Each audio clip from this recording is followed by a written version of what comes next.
Ningependa kuwajulisha kuwa hali ya usalama wa nchi inaendelea kuimarika siku hadi siku. Aidha, Jeshi la Polisi linaendelea kutimiza majukumu yake ya msingi ikiwemo ya kuhakikisha linasimamia uwepo wa amani, utulivu na usalama. Katika hili, Jeshi la Polisi linatoa shukrani kwa wananchi na wadau mbalimbali wanaoendelea kutoa ushirikiano wa kiwango kikubwa katika kulinda na kuimarisha amani ya nchi. Hata hivyo, kama Jeshi la Polisi lilivyoeleza katika taarifa yake ya tarehe 3 mwezi wa 12 2025 kwamba upo uhalifu unaoendelea kupangwa na kuhamasishwa kwenye mitandao ya kijamii na kwenye makundi ya baadhi ya watu wakihamasisha kile wanachokiita maandamano ya amani na yasiyo na kikomo kuanzia tarehe 9 mwezi wa 12 2025.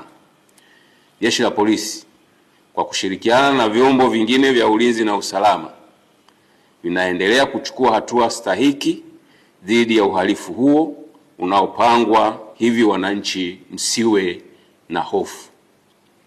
Sheria za nchi ikiwepo sheria ya polisi na polisi wasaidizi sura ya 322 kama ilivyofanywa marekebisho mwaka 2023, kifungu cha 43 kifungu kidogo cha kwanza kinatoa maelekezo na masharti ya kisheria kuwa mtu yeyote ambaye ana mpango wa kufanya, kukusanya, kuunda au kupanga mkusanyiko au maandamano ya hadhara anatakiwa kuwasilisha kwa maandishi notisi kuhusu kufanyika kwa mkusanyiko au maandamano hayo kwa afisa wa polisi msimamizi wa eneo hilo, akiainisha yafuatayo: A, sehemu ambayo maandamano yatafanyika au yatafanyikia; B,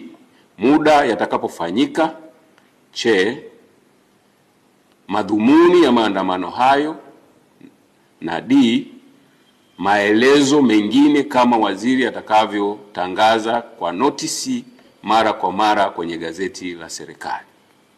Aidha, kifungu hicho cha 43 kifungu kidogo cha pili kinaeleza kwamba pale ambapo mtu amewasilisha taarifa kwa maandishi kulingana na kifungu kidogo cha kwanza, anaweza kuendelea kuitisha, kukusanya, kuunda au kuandaa mkusanyiko au maandamano hayo kama yalivyopangwa, isipokuwa na mpaka atakapopokea amri kutoka kwa afisa wa polisi msimamizi wa eneo ikieleza kwamba mkusanyiko au maandamano hayo hayatafanyika kama ilivyotaarifiwa.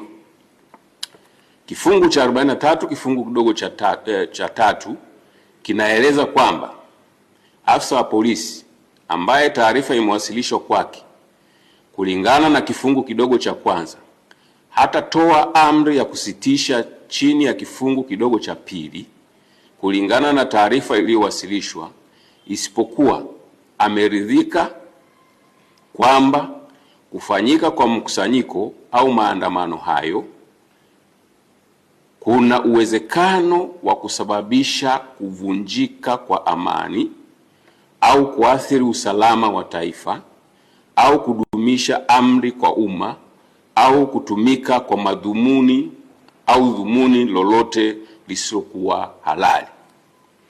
Kulingana na ufuatiliaji wa kina uliofanywa na unaoendelea kufanywa kwenye mitandao ya kijamii na kwa watu mbalimbali, na mbinu zinazohamasishwa zitumike kuanzia siku hiyo ya maandamano ya tarehe 9 Disemba 2025 kama ilivyoelezwa katika taarifa ya Jeshi la Polisi ya Disemba 3 2025 kuwa wanahamasisha kufanya yafuatayo: siku hiyo ya maandamano yasiyo na kikomo, yani tarehe 9 mwezi wa Disemba 2025, wanaelekezana ambaye hajui kutumia silaha na hajapitia mafunzo siku hiyo asishike silaha, wawaachie waliopata mafunzo ya matumizi ya silaha, kwa maana rahisi watu hawa wanazo silaha za kutimiza lengo ambalo wamekusudia. 2. Kupitia mitandao na klabu mbalimbali za mtandaoni wanahamasishana wahakikishe hakuna shughuli yoyote itakayokuwa inaendelea. 3. Pia wahakikishe wanaharibu na kuchoma moto minara yote ya mawasiliano ili nchi nzima ikose mawasiliano. 4. Wanahamasishana wahakikishe bandari ya Dar es Salaam haifanyi kazi, kwani watafunga barabara zote za kuingia na kutoka bandarini. 5. Siku hiyo na kuendelea wanahamasishana wafunge barabara zote za kuingia na kutoka katika mipaka yote ili kuhakikisha hakuna anayetoka au kuingia nchini. 6. Wanahamasishana kama vijana wakapore mali za watu kwa sababu wanacho kisingizio kuwa wana njaa. 7. Uhamasishaji huo umekwenda mbali zaidi kwa kuhamasisha siku hiyo waende pia kwenye mahospitali ili kuzuia huduma kwa wagonjwa zisitolewe, kwani wakifanya hivyo nchi itasimama. 8. Pia wanahamasishana kuwa watahakikisha wanawafuata popote walipo watumishi wa serikali ili wawadhuru. 9. Wakati hayo yakiendelea kwenye mitandao ya kijamii, tumesikia matamko mbalimbali na wanaoyatoa wanasema wanaohamasisha na wanaohamasishwa wakiandamana siku hiyo tutawakuta wamekatana vichwa huko mitaani. 10. Wapo wengine wameapa na kutamka watakaoandamana wasifike kwenye mitaa yao, kwani watawashughulikia ipasavyo. 11. Wengine wanasema hawatakubali tena kupata hasara walioipata tarehe 29 mwezi wa 10 2025 na siku hiyo na siku zilizofuata, hivyo watahakikisha tarehe 9 mwezi wa 12 2025 na kuendelea wanalinda maisha yao, familia zao na mali zao ili asitokee mtu wa kuwazuia kuendelea na shughuli zao. 12. Wengine wanauliza wanaohamasisha maandamano yasiyo na kikomo ni haki ya aina gani hiyo? Kwa sababu huwezi kujitangazia haki ambayo inavunja haki za wengine kwa kuwazuia wasiendelee na shughuli zao hasa zinazowapatia riziki ya kila siku, kwani mtu anapotoka na akajihusisha au akajishughulisha katika shughuli halali ndio mkono unaingia kinywani. Ukinizuia kutoka unavunja haki zangu na unataka kuniua mimi kwa njaa pamoja na familia yangu na wategemezi wangu. Hivi sasa wameongeza lingine wakihamasishana siku hiyo wabebe petroli kwenye chupa. Hivyo kulingana na sheria ya polisi na polisi wasaidizi inayotoa maelekezo na masharti ya kufanya, kukusanya, kuunda au kufanya mkusanyiko au maandamano, na kutokana na mbinu za kihalifu ambazo zimebainika wakihamasishana kuzitumia kuanzia tarehe 9 Disemba 2025, maandamano hayo yanayopewa jina la maandamano ya amani na yasiyo na kikomo yamekosa sifa za kisheria za kuyaruhusu kufanyika, na kwa kuwa yametangazwa kufanyika nchi nzima na wanaohamasisha hawana anwani maalum zaidi ya kuona namba nyingi za simu za mataifa ya nje ya Tanzania na za ndani ya Tanzania,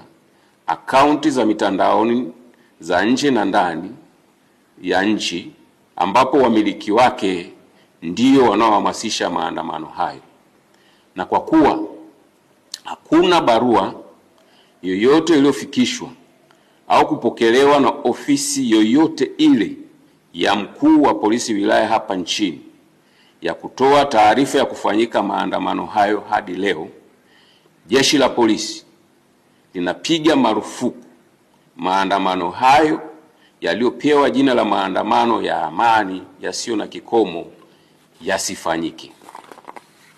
Hivyo, Jeshi la Polisi linatoa wito kwa Watanzania na wasio Watanzania ambao wapo ndani ya nchi wayakatae yanayohamasishwa, waendelee kuyakemea na wasishiriki.